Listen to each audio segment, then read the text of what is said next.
परिचय। श्याम और राम अपने चाचा जी के फार्म हाउस पर हैं। वे पेड़ के आसपास खेल रहे हैं। वे पेड़ पर लगे पके अमरूदों को देखकर खुश हैं। क्या हम कुछ अमरूद खा सकते हैं चाचा जी? बिल्कुल बेटा, मैं तुम दोनों के लिए अमरूद लाता हूं।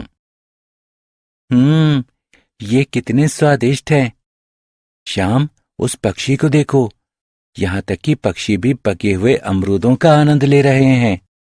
हाँ, जंतु पौधों से अनेक वस्तुएं जैसे फल, छाया, ऑक्सीजन आदि प्राप्त करते हैं। बच्चों, लेकिन क्या तुम जानते हो कि जंतु भी पौधों को अनेक वस्तुएं देते हैं?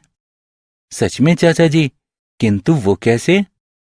चाचा जी, कृपया इसके विषय में हमें और अधिक बताएं। तो ठीक है, आओ मैं तुम्हें सजीव वस्तुओं की एक दूसरे पर निर्भरता के विषय में विस्तार से बताता हूं। आओ सीखें। पौधों और जंतुओं की एक दूसरे पर निर्भरता का वर्णन करना। पौधों और जंतुओं की निर्भरता वाले कारकों की सूची बनाना। वनों की विशेषता का वर्णन करना। वनों के कटाव से होने वाले दुष्परिणामों की चर्चा करना। वन और वन्य जीवन सुरक्षा की चर्चा करना। क्या पौधे जंतुओं पर निर्भर होते हैं? पौधों से जंतुओं को भोजन, ऑक्सीजन और आश्रय प्राप्त होता है। क्या वे इसके बदले में पौधों को कुछ देते हैं? हाँ, पौधों को अपना भोजन बनाने के लिए कार्बन डाइऑक्साइड की आवश्यकता होती है। जब जंतु सांस बाहर छोड़ते हैं तो वे कार्बन डाइऑक्साइड निकालते हैं, जो कि पौधों को प्रकाश संश्लेषण की प्रक्रिया द्वारा उनका भोजन बनाने में सहायता करती है। बीज प्रकीर्णन द्वारा अपने बीजों के विकास के लिए पौधे पूर्ण रूप से जंतुओं पर निर्भर रहते हैं।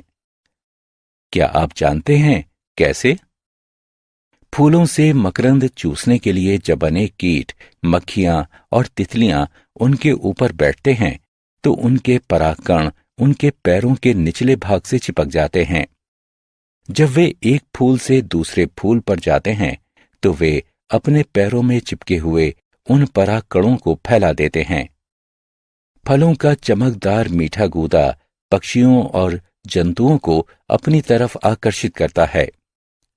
पक्षी और जंतु फलों को खाते हैं और बीजों के प्रकीर्णन में सहायता करते हैं। इस तरह जंतु पौधों के अस्तित्व को बनाए रखने में और उनके फलने फूलने में सहायता करते हैं। वन तथा वन समष्टियां। क्या आपने इन लोगों को देखा है?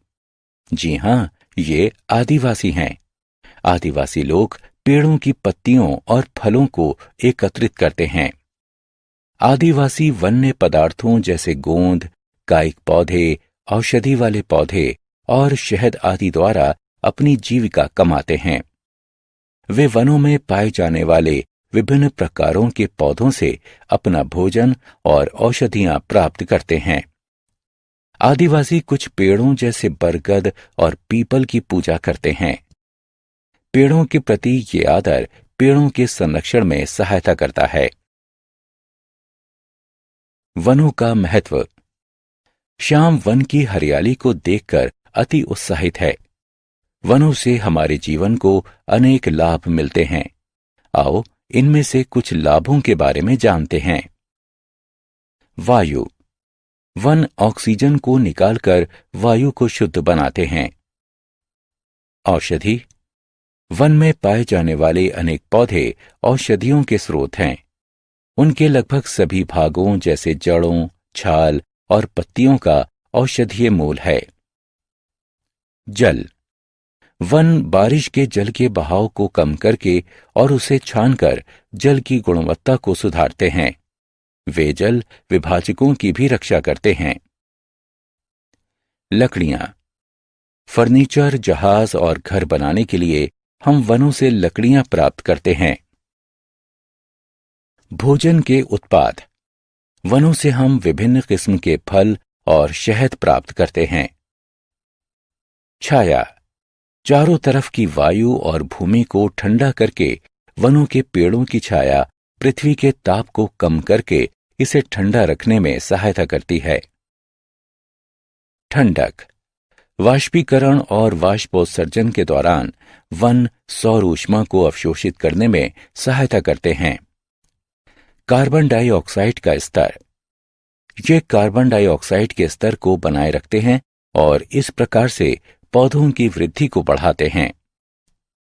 स्थानीय जलवायु, ये स्थानीय जलवायु को बनाए रखने में सहायता करते हैं और इस प्रकार से जलवायु में होने वाले बदलाव से भी लड़ने में सहायता करते हैं।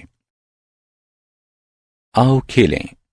चित्र को उठाकर सही कथन के नीचे दिए गए बॉक्स में रखें। वनों का कटाव।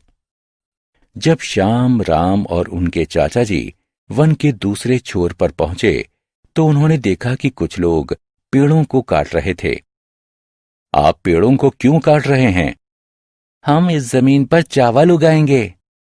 चाचा जी ने श्याम और राम को बताया कि बढ़ती हुई जनसंख्या और अनाज की बढ़ती हुई डिमांड के कारण वन उपजाऊ जमीन में परिवर्तित होते जा रहे हैं।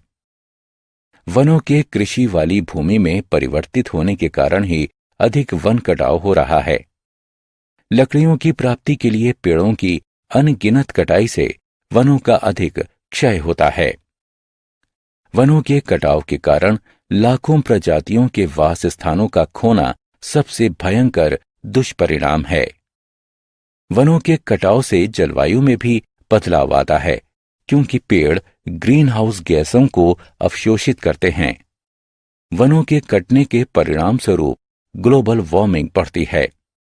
हमें ये जान लेना चाहिए कि हम पेड़ों के बिना जीवित नहीं रह सकते हैं।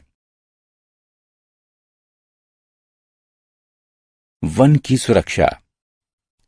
हमें वनों की सुरक्षा करनी चाहिए।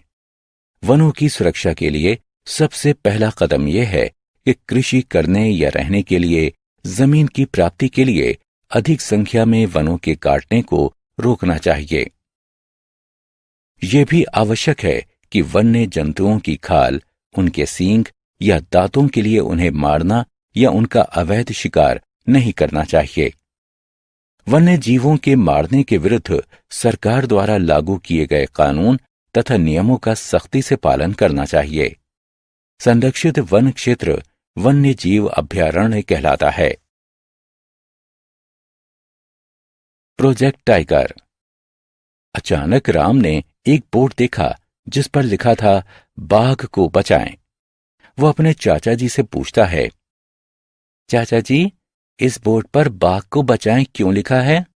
बेटा, प्राचीन समय से लोग जंतुओं की खाल, उनकी हड्डियों और उनके पंजों के लिए उनका अवैध शिकार करते आए हैं।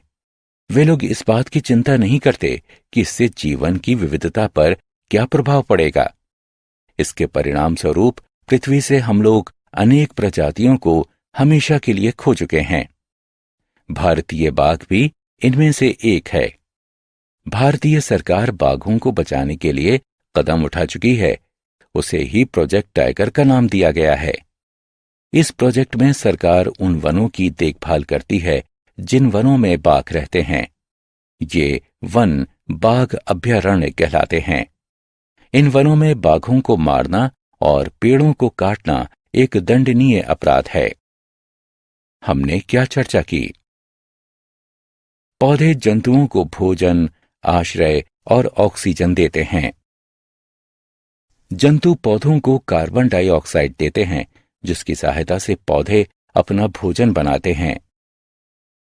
पक्षी और जंतु पौधों के बीजों के प्राकीर्णन में सहायता करते हैं।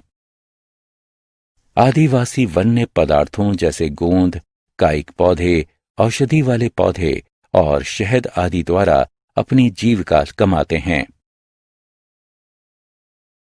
अनेक वन्य पौधों की जड़ें, छाल और पत्तियां औषधियों के स्रोत हैं। फर्नीचर, जहाज और घर बनाने के लिए वनों से हम लकड़ियां प्राप्त करते हैं। वनों से हम विभिन्न किस्म के फल और शहद प्राप्त करते हैं। वन सौर ऊष्मा को अवशोषित करने में सहायता करते हैं। हम वनों को निम्न प्रकार से बचा सकते हैं। उपजाऊ भूमि को विकसित करने या रहने के लिए पेड़ों की अंधाधुंध कटाई को रोकना चाहिए।